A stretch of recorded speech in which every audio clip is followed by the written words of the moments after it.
Hello everyone, welcome back to Magnet Brains. मैं हूं स्वाति, आपकी इंग्लिश एजुकेटर। हम पढ़ रहे हैं क्लास 5th की मैरीगोल्ड बुक, जिसमें we are doing multiple choice questions for unit 5। Name of our chapter is Rip Van Winkle, जहाँ पे एक आदमी एक माउंटेन पे जाता है और वहाँ पे जाके एक ओल्ड मैन से मिलता है जो उसको एक बैरल में कुछ पिलाता है और पीने के बाद वो सो जाता है। और जब वो उठता है तो जो उसका डॉग होता है वो उसे कहीं दिख नहीं रहा होता है। वो सोचता है चलो कहीं गया होगा, और फिर वो डिसेंड करता है, मतलब नीचे उतरता है माउंटेन के। और जब वो वापस अपने गांव में जाता है तो देखता है वो किसी को पहचान ही नहीं पा रहा है। एंड बाद में उसको रियलाइज होता है जब एक वुमन उसको कहती है, ओ माय गॉड, तुम तो रिप वैन विंकल हो, तुम 20 साल से कहाँ थे। उसको लगता है वो रात को सोया, सुबह उठा, but actually 20 years have passed. Now ये एक बहुत इंटरेस्टिंग स्टोरी है। इसके हम स्टार्ट करते हैं क्वेश्चंस। पहला क्वेश्चन है, Irving identifies the sources of the story as. Irving जो इनके राइटर हैं, उनको ये जो स्टोरी के सोर्स है, मतलब ये स्टोरी का सोर्स क्या है, कहाँ से उन्होंने सुनी, ये मतलब इमेजिनरी है क्या है, वो बताना है।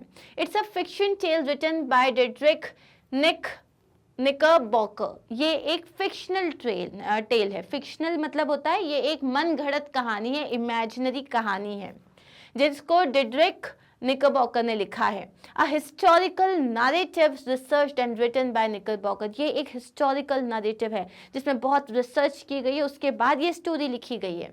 या it is a myth told to Knickerbocker by natives of the Kaatskill mountains. Kaatskill mountains के जो नेटिव्स थे उन्होंने उसको ये एक मिथ बताया था, वो लोग ऐसा मानते थे या ऐसी एक स्टोरी बनाई हुई थी।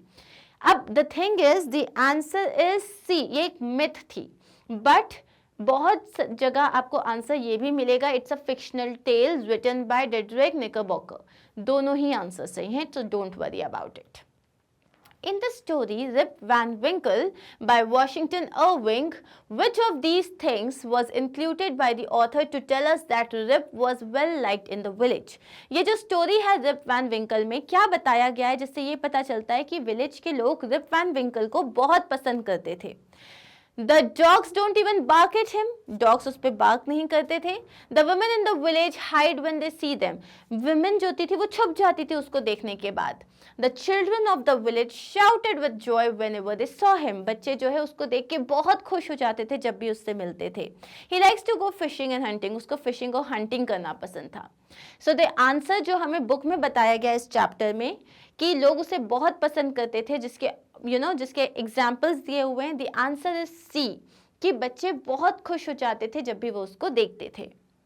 Which of these is not one of the reasons that the village children like Rip Van Winkle in the story Rip Van Winkle by Washington Irving? तो यहाँ पे बहुत सारे आपको 4 रीजंस दिए हुए हैं। इनमें से वो कौन सा रीजन है जिसके लिए बच्चे उसको पसंद नहीं करते थे, मतलब कौन सा चीज है जो आपको बताया कि बच्चे उसके लिए उसे पसंद करते थे क्योंकि वो ये करता था, ये करता था। कौन सा रीजन है जो मेंशन नहीं किया हुआ है? He taught them to fly kites. He taught them to shoot marbles. He tell them stories about ghosts and witches. He gives them candy. The answer is कि he gives them candy. तो ये वाला answer, ये वाला point कहीं पे भी इस चैप्टर में मेंशन नहीं है, तो आंसर क्या हो जाएगा? 4. The mood established in the opening paragraphs of the story can be described as. तो जब आपका पैराग्राफ ओपन होता है तो कैसा है आपकी स्टोरी का मूड? ह्यूमरस है, मजाकिया है, ट्रैजिक है, बहुत दुखी है, आयरनिक है, मतलब कुछ सोचते हो कुछ हो जाता है, या मैजिकल है? द आंसर इज वो एकदम ह्यूमरस है, सब मस्ती कर रहे हैं। When Irving writes that a sharp tongue is the only edged tool that grows keener with constant use, उनका मतलब क्या होता है? ये जो लाइन है, that a sharp tongue is the only edged tool, एक शार्प, जो एक तीखी जुबान होती है, सिर्फ वही एक ऐसी चीज होती है जो कांस्टेंट यूज करो तो ग्रो करती जाती है। इसका मतलब होता है silence is golden? No. Farm tools are dulled by constant use, जो आप खेती करने में जो टूल्स यूज करते हो वो डल हो जाते हैं कांस्टेंट यूज से नहीं। Criticism becomes progressively sharper with repetition, जो क्रिटिसिज्म है, आप किसी चीज को बार बार बुरा बोलते हो तो आप और बोलते ही जाते हो, बोलते ही जाते हो, तो वो और शार्प हो जाता है रिपीट करने से। सो इसका आंसर यही रहेगा, क्रिटिसिज्म, किसी की बुराई करना, it becomes progressively sharper with reputation. In the end most of the inhabitants of Rip's village, अंत में रिप की विलेज के जो जितने भी लोग थे, डाउट हिज ट्रूथफुलनेस, उनको लगता है ये पता नहीं सच बोल रहा है या नहीं. Believe, enjoy and retell his tale, उनको लगता है ओ माय गॉड इसके साथ क्या हो गया, एंजॉय करते हैं वो उसकी कहानी को. कंसिडर्ड हिम डिल्यूडेड, उनको लगता है इसका दिमाग खराब हो गया है, या उसकी स्टोरी को इग्नोर कर देते हैं.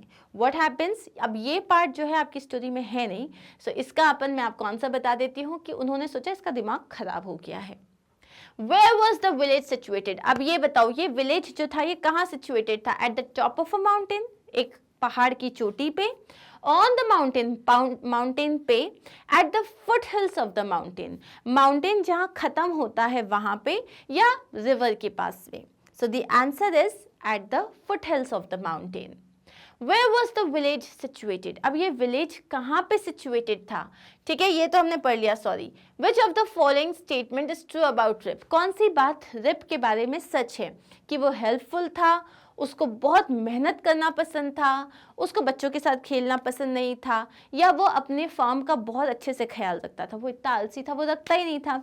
The only thing which is true about Rip is कि वो बहुत हेल्पफुल नेचर का था. How many years did Rip sleep? Rip कितने सालों तक सोता रहा? 10 साल, 12 साल, 20 साल या 5 साल? He slept for 20 years. What was the name of Rip's dog? Rip के डॉग का नाम क्या था? जैक, लायन, वोल्फ या टॉम? उसके डॉग का नाम था Wolf. Choose the opposite of descent. Descent का मतलब होता है उतरना, किसी भी चीज से उतरना. So चढ़ने को हम क्या बोलेंगे? To move, descent, to move down नहीं, ये आंसर हो जाएगा. ए नहीं होगा, बी होगा. To move, to go up. Descent का मतलब क्या होता है? उतरना. ऑपोजिट चाहिए तो हो जाएगा to go up. Next question क्या है? Whom did Reap meet there? जब वो पहाड़ पे चढ़ा तो वो किससे मिला था? एक ओल्ड वुमन से, एक ओल्ड मैन से, अ मजिशियन और अ फेरी. इसको भी हम वुमन को ए कर देते हैं, तो वो बेसिकली मिला था एक बूढ़े आदमी से. Next is the old man was carrying. अब ये जो बूढ़ा आदमी था इसने क्या पकड़ा हुआ था? एक वेसल, एक बैरल, अ मैजिक स्टिक और अ बॉक्स. उसने पकड़ा हुआ था एक बैरल. बैरल जो होता है लकड़ी का होता है इस तरीके से, जिसके अंदर आप लिक्विड भर के रखते हो. ओके, इसको बैरल कहते हैं. सो ये जो बैरल था वो कैरी करा हुआ था ओल्ड मैन ने. Next is Where did Rip go one day? तो रिप कहाँ गया था? फॉरेस्ट में, या माउंटेन के मतलब हिल के ऊपर, एक टाउन में या एक होटल में. वो कहाँ गया था? कहाँ चढ़ा था? हिल पे. Which game was being played by odd looking men? अब ये जो odd looking men थे, जो थोड़े अजीब से लग रहे थे, सब बहुत ही बूढ़े थे, उनकी दाढ़ी बहुत लंबी लंबी थी, तो ये लोग क्या खेल रहे थे? शूटिंग बर्ड्स, बर्ड्स को शूट कर रहे थे, छुपन छुपैया खेल रहे थे, hide and seek, catch me if you can, पकड़ो मुझे, या 9 पिन्स, जैसे बोलिंग का गेम होता है वो. सो बेसिकली वो सब क्या खेल रहे थे? 9 pins. Give the suitable word for known to you. known to you, जैसे अगर मैं बोलूँ अरे I am known to him, वो मुझे जानता है, इसके लिए आप कह सकते हो I am familiar to him. familiar का मतलब होता है जिसे आप जानते हो. Which of these best describes the character Rip Van Winkle in the story Rip Van Winkle? So ये जो Rip Van Winkle में ये जो कैरेक्टर है हमारा रिप, इसका कौन सा कैरेक्टर है, कौन सा पॉइंट है जो सबसे अच्छे से बताता है उसके बारे में? वो बहुत अच्छे नेचर का था, एंग्री था, मीन था या नर्वस था? The answer is वो बहुत ही अच्छे नेचर का था. And खत्म. So we are done with the MCQs of this chapter as well. मिलते हैं next video में. And stay tuned. And where do you tune in to find all these videos? हमारी website magnetbrains.com.